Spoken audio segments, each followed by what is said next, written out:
Mesdames, Messieurs, peuple congolais, chers membres de la diaspora, je ne fais que mon devoir de citoyen et d'intellectuel congolais. Sur ce point, je vous informe que être citoyen, c'est d'agir en permanence. Et pourquoi? Parce qu'aucune cause n'est perdue d'avance. Et surtout lorsqu'elle est digne, juste, noble, légitime et voire civilisationnelle. Donc, seule la lutte libère. Parce que sans lutte, il n'y a pas de liberté ni de la dignité rendue à l'individu et encore moins à un peuple. Sans lutte, il n'y a pas de justice rendue à l'individu et encore moins à un peuple. Sans lutte, il n'y a pas de respect du but même de la condition humaine, sociale et existentielle de l'individu et encore moins d'un peuple. Sans lutte, il n'y a pas de paix et encore moins de progrès d'un peuple. Donc, seule la lutte libère. Pour info, nous avions un individu qui s'appelle Zéphirin Boulou. Et voici ce qu'il a dit aux yeux des Congolais à travers les différents écrans, ordinateurs, téléphones portables, etc. Mais ça a choqué beaucoup de gens dans le monde. Voilà un ministre de l'Intérieur et qui parle comme ça. Écoutez. Nous allons reprendre des patrouilles comme au vieux temps. Celui qui sort au-delà de 21h, 22h, s'il n'a pas sa carte d'identité, il est pris. On va revenir à ce système comme ça. Tous ceux que nous trouverons dans la rue seront des délinquants. Nous allons reprendre des patrouilles comme au vieux temps. Celui qui sort au-delà de 21h, 22h, s'il n'a pas sa carte d'identité, il est pris. On va revenir à ce système comme ça. Tous ceux que nous trouverons dans la rue seront des délinquants. Nous allons reprendre des patrouilles comme au vieux temps. Celui qui sort au-delà de 21h, 22h, s'il n'a pas sa carte d'identité, il est pris. On va revenir à ce système comme ça. Tous ceux que nous trouverons dans la rue seront des délinquants. Nous allons reprendre des patrouilles comme au vieux temps. Celui qui sort au-delà de 21h, 22h, s'il n'a pas sa carte d'identité, il est pris. On va revenir à ce système comme ça. Donc, tous ceux que vous nous avez vu trouverons que dans la rue seront... là, on n'est plus dans un pays. On est dans quelque chose qui, pour ceux qui ont au moins un cerveau, une âme et une conscience, se diront que nous sommes dans une dictature. C'est une dictature qui est atypique. Vous le saviez que, historiquement, il y a eu toujours dictature et dictature. La plupart des dictateurs s'attaquent aux opposants dissidents et autres.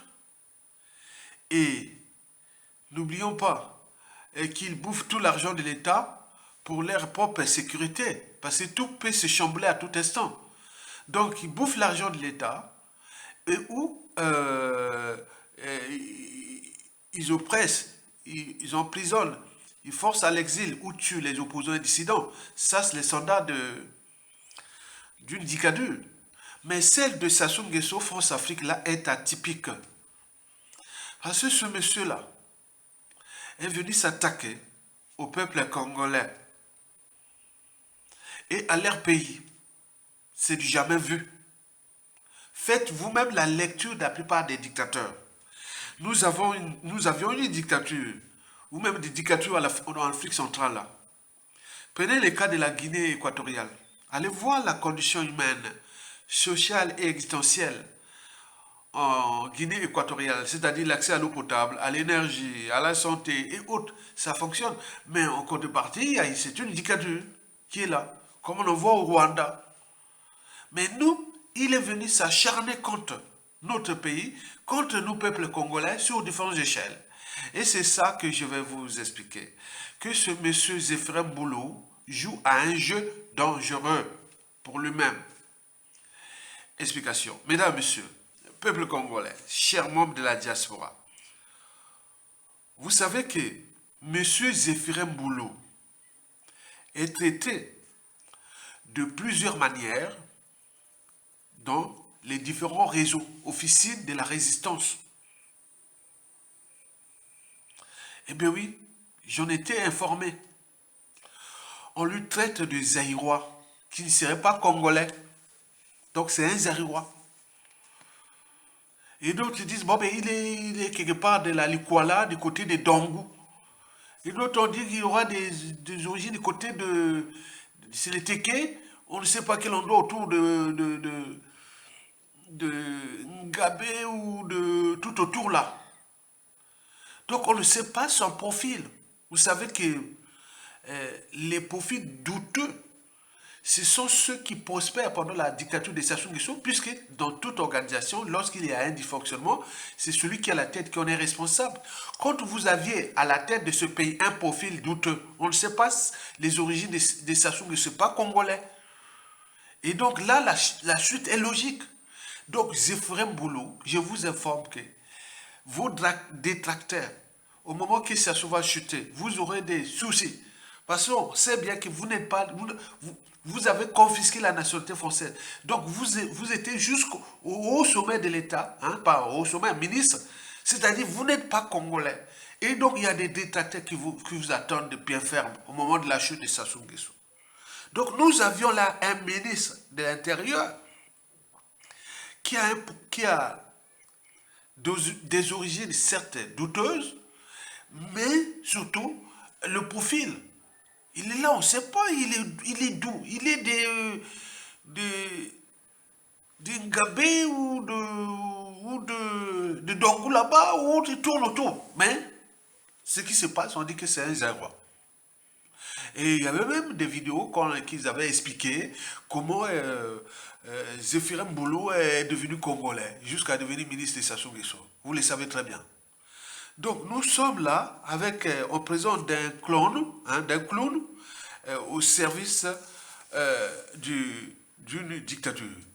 Mesdames, Messieurs, peuple congolais, chers membres de la diaspora.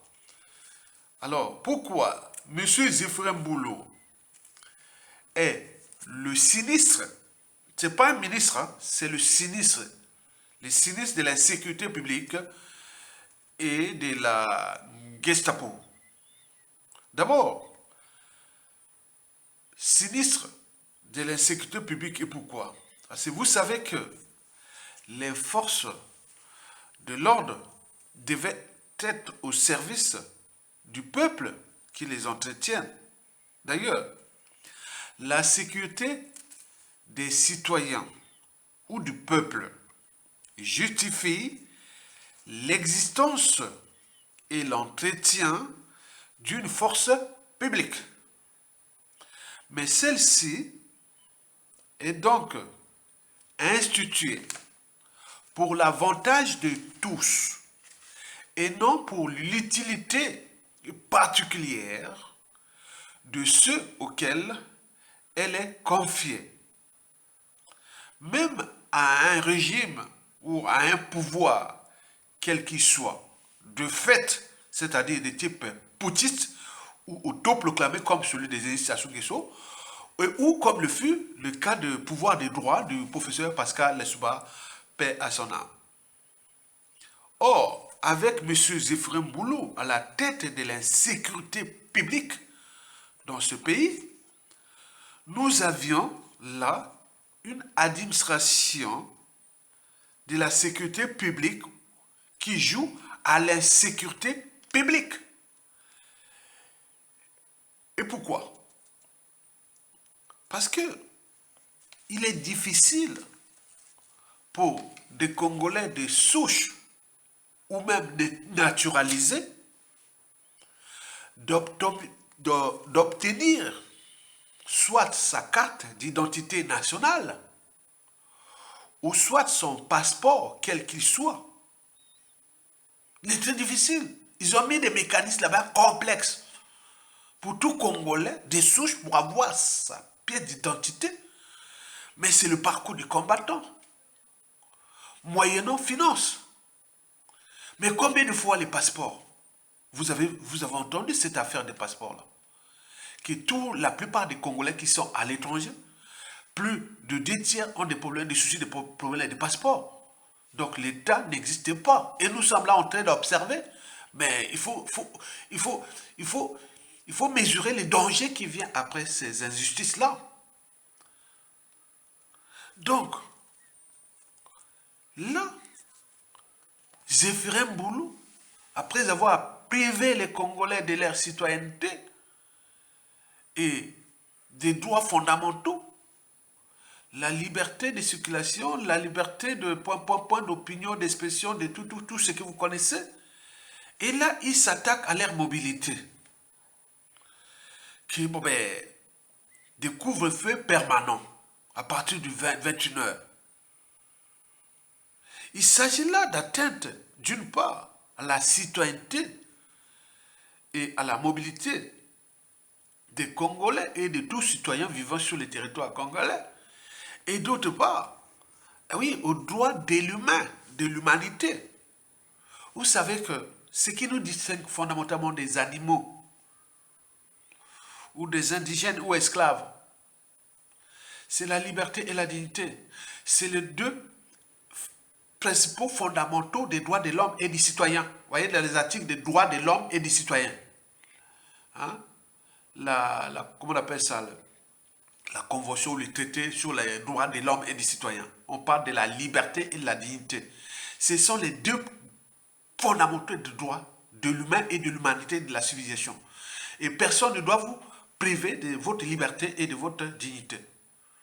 Or là, nous avions un individu qui cherche à priver les Congolais de leur liberté et dignité. Déjà, il a confisqué les pièces d'identité. C'est difficile, le parcours du combattant, n'oublions pas les passeports. Donc, nous avions là un régime indigne, illégal et illégitime qui fait qu'à sa tête, et jusqu'à combien de temps encore? Mesdames, Messieurs, peuple congolais, Monsieur Zéphirin Boulou est-il le ministre ou le sinistre de la Gestapo? Vous le savez très bien que quand on parle de la Gestapo, on pose tout naturellement à la Gestapo. Demandez tous les Français. Ou, voilà, en France ici, parler de collabos, de Gestapo, ah oui, c'est des mots où quand vous parlez de ça à un Français qui a au moins minimum 30 ans, ah ben oui, il sait, hein, ce que ça veut dire, hein, la Gestapo, les SS. Ben oui, déjà en 1943, 1945, quand les bombes incendiaires des alliés anglo-saxons bombardaient l'Allemagne et subi des chars soviétiques qui incendiaient Berlin, et c'est là que les Allemands se demandaient, est-ce qu'Adolf Hitler ne serait-il pas l'envoyé de Satan pour venir punir l'Allemagne? Et j'ai reformulé sa pensée. Comme je l'ai reformulé la pensée de M. Césaire qui disait que le malheur de l'Afrique est d'avoir rencontré la France. J'ai reformulé sa pensée. J'ai dit, le malheur à venir de la France, c'est d'avoir entretenu la France-Afrique. Et donc, par translation, nous disons que est-ce que Sassou Nguesso ne serait-il pas l'envoyé de Satan pour détruire le Congo? On l'envoie déjà ce là. Souvenez-vous d'Himmler, tous ces cellules-là, les SS. Donc nous avions ces SS-là. Donc Zéphirin Boulou est le ministre des SS ou de la Gestapo. Vous avez vu le jeune là qui était dans le débit de boisson à Bakongo, le 2e arrondissement. Voilà, il boit le petit Miayuku. Je connais son prénom, attends. C'est pas possible. Il va boire tranquillement dans un débit de boisson. On vient l'enlever puisqu'ils font la... Bon, donc la Gestapo c'est ça. Ils enlèvent, ils ont des formations que peut-être celui-là est libre dit. On va peut-être dire que c'est un meneur ou pas, je sais pas quoi. Ils l'ont enlevé, ils l'ont amené là-bas dans l'air et celui là-bas et on le va le trouver mort. Un mois mort, il est mort. On peut en multiplier des exemples comme ça déjà depuis le coup d'État de 1997. On en parle, plus de 200 000 jeunes Congolais qui ont été tués. Ces jeunes-là ne voulaient pas être en vie. Mais sur fond d'appartenance, géopolitique, là, c'est chaud.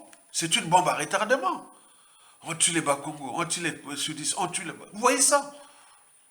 Donc, nous avions un régime là qui met en danger tout le monde à travers la solution finale, qui est la Gestapo, et voilà. Donc, alors, Zéphirin Mbolo est-il en danger?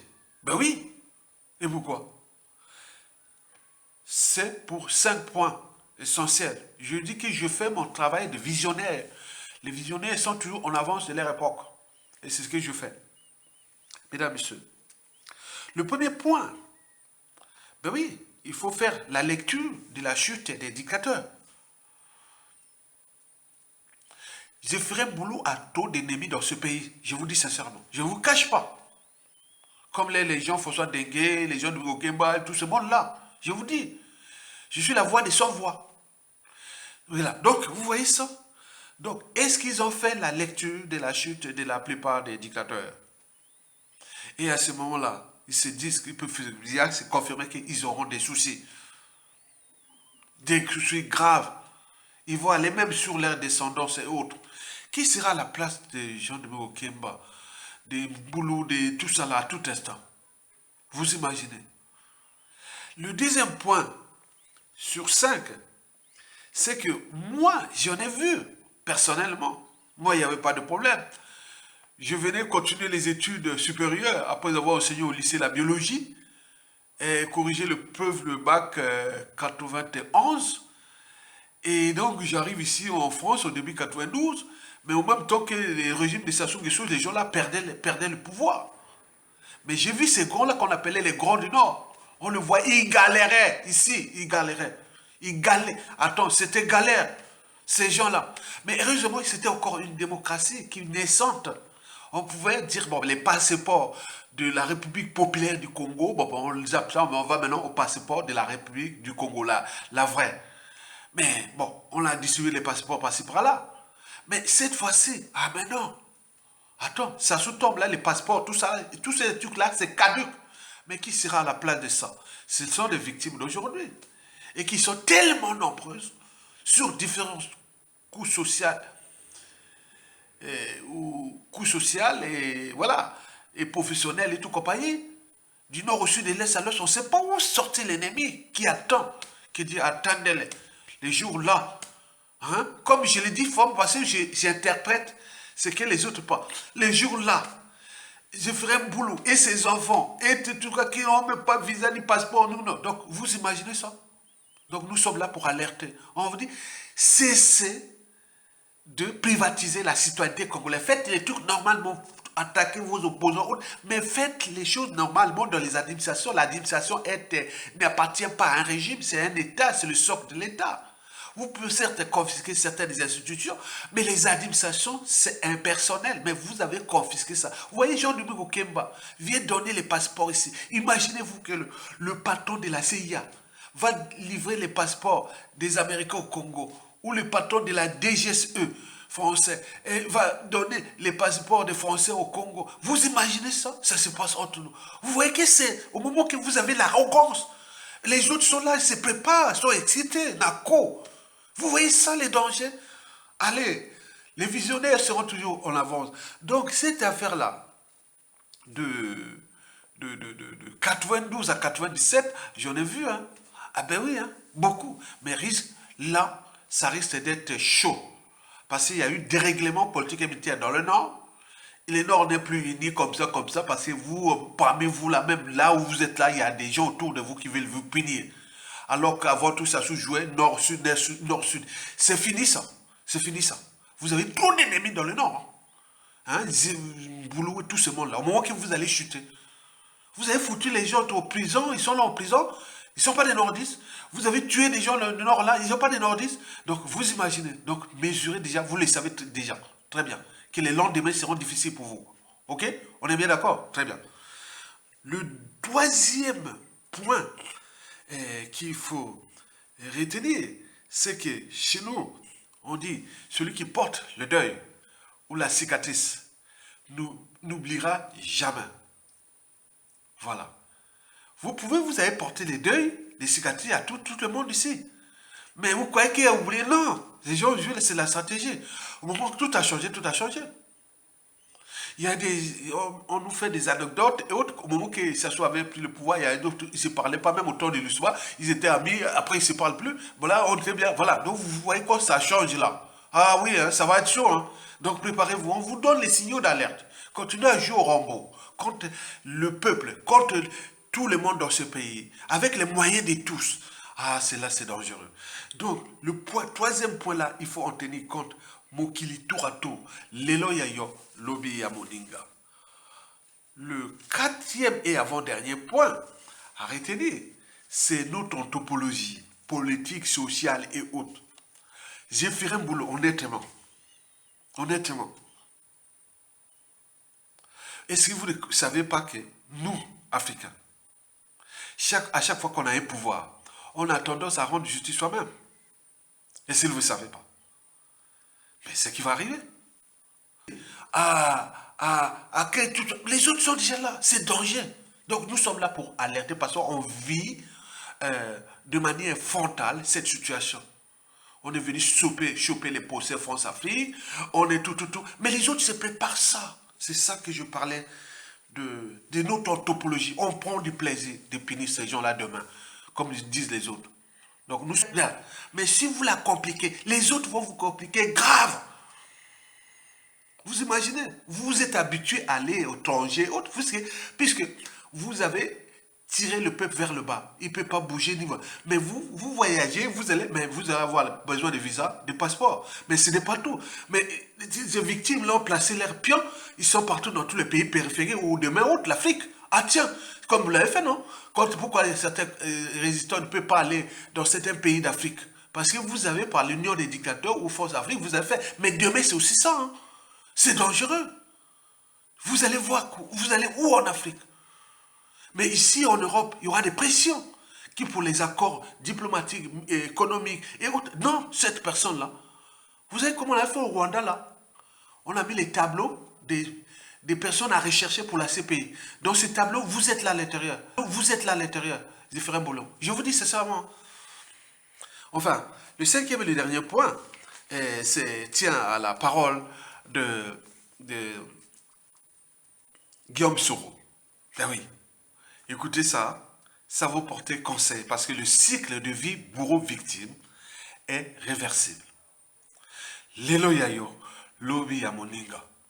Et donc, à la chute, ou pendant là, comme j'ai dit aux Congolais, certains ne pensent pas, ils vont parler les solutions. Non, la presse à là. On ne sait pas ce qui va se passer. Chacun avec sa douleur, ses cicatrices. Plein de choses comme ça. On ne sait pas comment va se terminer cette affaire. Mais les perdants, je l'ai dit que c'est eux. C'est eux. C'est eux qui vont perdre. Puisqu'ils ont paniqué trop d'ennemis. Et trop d'ennemis, ils vont devenir bourreaux. C'est ça. Et par rapport à ce que je vous ai précité. On est d'accord? À bientôt. Bon vent au peuple congolais. Écoutez ça.